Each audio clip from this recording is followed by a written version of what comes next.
అందరికీ నమస్కారం. It's okay పాడ్కాస్ట్కి స్వాగతం. నేను మీ సుధామయ్యని. మరిన్ని మంచి విషయాలు మీ ముందుకు తేవాలంటే నాకు సపోర్ట్ చేయాలిగా. నా కంటెంట్ నచ్చితే please like, share and subscribe చేయండి. ఈరోజు టాపిక్లోకి వెళ్ళిపోదాం.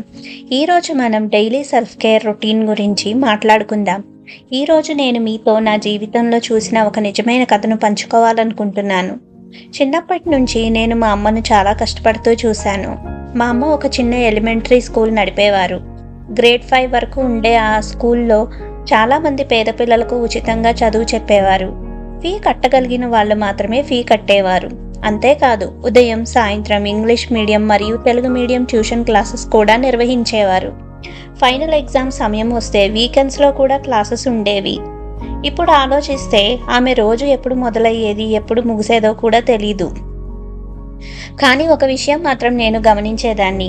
కొన్నిసార్లు కారణం లేకుండానే కోప్పడేవారు.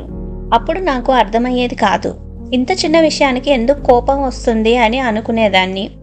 అప్పుడు మా నాన్న నన్ను బయటికి తీసుకువెళ్ళేవారు. కొంతసేపటి తర్వాత ఇంటికి వచ్చేసరికి పరిస్థితి మామూలుగా ఉండేది. చిన్నప్పుడు నాకు అది అర్థమయ్యేది కాదు. కానీ పెళ్ళయ్యాక, పిల్లలు పుట్టాక అప్పుడు తెలిసింది.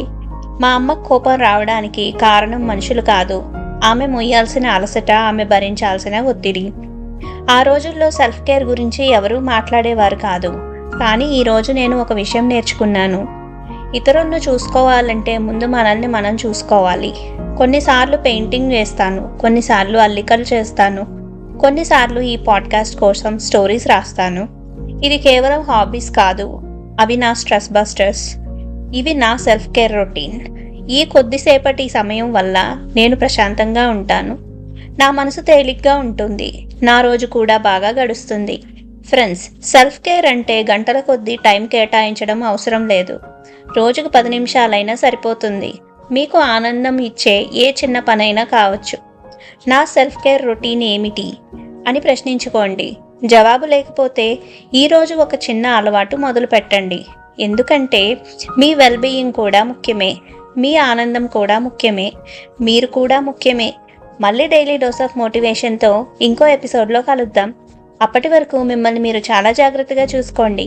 Signing off, సుధామయ్యి.